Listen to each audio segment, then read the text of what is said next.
Bonjour chers camarades boursicoteurs, j'espère que vous allez bien. Cette semaine, je suis tombé sur l'entrevue que Frank Bourassa a accordée à Tout le monde en parle dimanche dernier et j'ai été fasciné par la lucidité du fausseur, mais aussi par l'engourdissement collectif des Québécois. Je m'explique dans cette vidéo et je vais aussi vous présenter des segments d'entrevue pour que vous saisissiez bien ce à quoi je fais référence.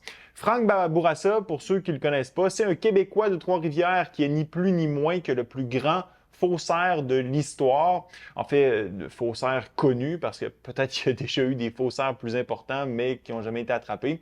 Le gars a réussi à imprimer 250 millions en billets de 20 $ américains, qu'il revendait 30 sous sur le dollar à un réseau d'acheteurs internationaux. L'affaire s'est déroulée autour de 2012. Mais récemment, une série a été réalisée sur Crave, ce qui a valu à Bourassa une invitation à Tout le monde en parle. De son propre aveu, le gars s'est toujours trempé dans des affaires plus ou moins louches, donc recel, drogue, etc. Mais un jour, il s'est dit pourquoi, au lieu de travailler légalement ou illégalement pour obtenir de l'argent, je ne sauterais pas les étapes pour directement avoir l'argent, donc en l'imprimant. Alors, à partir de là, il se met là-dessus à temps plein. Il passe des heures et des heures sur Internet afin de décoder tous les éléments de sécurité des billets de 20 $ américains. Il détermine la recette du papier qui est unique. Il s'est déniché un fournisseur de papier international, a mis en place une imprimerie dans une grange reculée dans le coin de la Mauricie, puis il s'est mis à imprimer des millions en billets américains contrefaits. Le gars a tellement fait une belle job que les billets qu'il a créés étaient quasiment indiscernables. Les billets étaient essentiellement une copie parfaite des vrais billets américains, identiques en tout point, tel que le démontre l'extrait de ce reportage qui date de quelques années réalisé par la chaîne américaine ABC et qui interroge la GRC sur la qualité des billets créés par Bourassa. Notice how well Barassa's bills matched up with many of the key details of the real 20s. To detect a counterfeit one, this one is very difficult. The feel is very similar. So if you closed your eyes, could you tell which is the real and which is the fake? No, I wouldn't. Pour éviter d'impacter directement les citoyens américains avec ses faux billets, Bourassa a voulu s'assurer qu'ils soient exportés à l'international. De cette façon, les faux billets allaient rester indétectables tant et aussi longtemps qu'ils circulaient à l'étranger. Le subterfuge allait se révéler seulement lorsque les faux billets allaient revenir aux États-Unis via des transferts bancaires internationaux en espèces. Par exemple, son objectif était de voir les banques privées ou centrales prendre la perte au lieu du petit commerçant américain. Voici comment il expliquait le tout à TVA il y a plus de 10 ans. Parce que j'avais des critères spécifiques que je voulais, puis je ne demandais pas de ça. Il fallait que ça soit vendu absolument en Europe, c'était correct, en Asie, puis en Afrique, c'était correct. Je voulais pas que ça soit vendu aux États-Unis parce que la principale raison, c'est, en tout cas, je sais que ça semble, peu importe sa vérité, le petit peuple américain, là, premièrement, j'ai dealé avec eux autres beaucoup dans ma vie. Les Américains sont extrêmement gentils, le peuple. Ils en ont assez pesant sur le dos. Puis je sais que chaque commerce qui reçoit le billet là-bas, c'est lui qui supporte la perte directement. C'est impossible dans ma tête que j'envoie 250 millions. C'est pas à fourrer les Japonais, mais pas les Américains. Non, il n'y en a pas dans ce sens-là, parce que les Japonais ne se font pas fourrer. Parce qu'au Japon, ils passent, puis ils passent partout.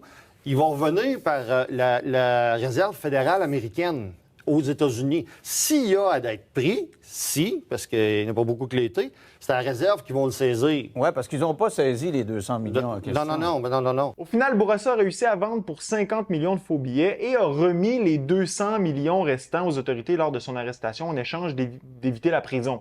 Là où ça devient intéressant, c'est dans l'entrevue accordée à Tout le monde en parle. D'abord, plusieurs Québécois ont mal réagi à l'entrevue en disant que l'émission donnait une tribune à un criminel qui riait comme s'il n'avait volé qu'un paquet de gomme alors qu'il a faussé 250 millions de dollars américains.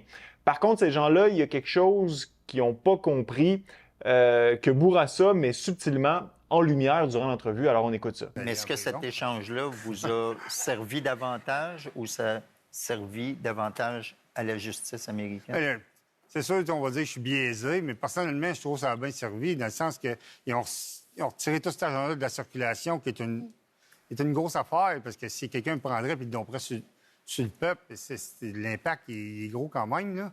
Quoique comparé au gouvernement, il n'y a rien. Ils font 1000 fois ce que j'ai fait à l'heure de dommages, mais sinon... Oui, mais quand même, cet argent-là se ramasse chez des gens. Non, mais c'est ça. Puis là, il l'a enlevé. Des commerçants, des serveurs, des gens qui... C'est ça. Fait que là, il l'a enlevé, elle se ramasse plus là. Fait que... Je pense que vraiment, c'est un win-win. Qu'est-ce que Bourassa nous dit que personne dans les commentaires sur les réseaux sociaux ou sur le plateau de Tout le monde en parle n'a compris? Il affirme qu'effectivement, il a fraudé, qu'il a créé de la monnaie, c'est-à-dire 250 millions en faux billets de 20 $, mais qu'en montant son stratagème, il s'est efforcé d'affecter le moins possible monsieur, madame, tout le monde en exportant ses billets à l'étranger. Il nous dit aussi que son opération criminelle n'est aucunement différente de celle qu'opère le gouvernement à travers leur banque centrale comme la Fed ou la Banque du Canada. D'ailleurs, la phase de Fred Pellerin en réaction aux propos de Bourassa expose toute son incompréhension à l'égard du système de création monétaire.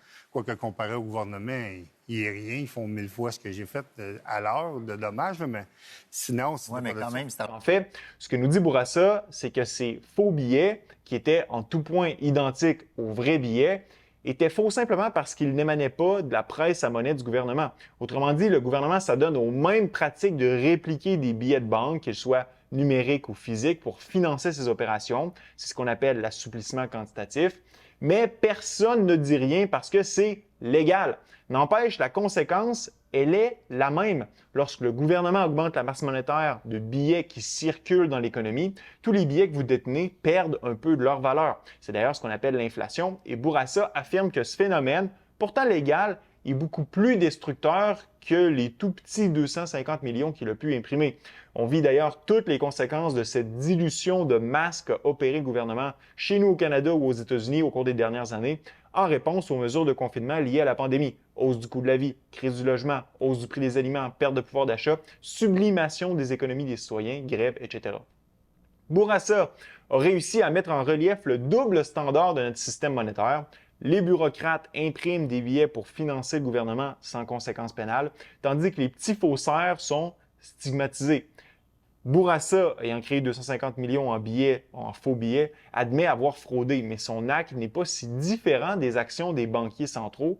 Les faux billets étaient identiques aux vrais, mais jugés faux car non émis par le gouvernement. Les pratiques gouvernementales légales mais similaires augmentent la masse monétaire et causent l'inflation, et ça dévalue nos billets. Finalement, pensez-vous que ce faussaire avait raison de pointer le double standard qui affecte notre système monétaire? Laissez-moi savoir dans la zone commentaire. Ce fut un plaisir d'être avec vous. À la prochaine.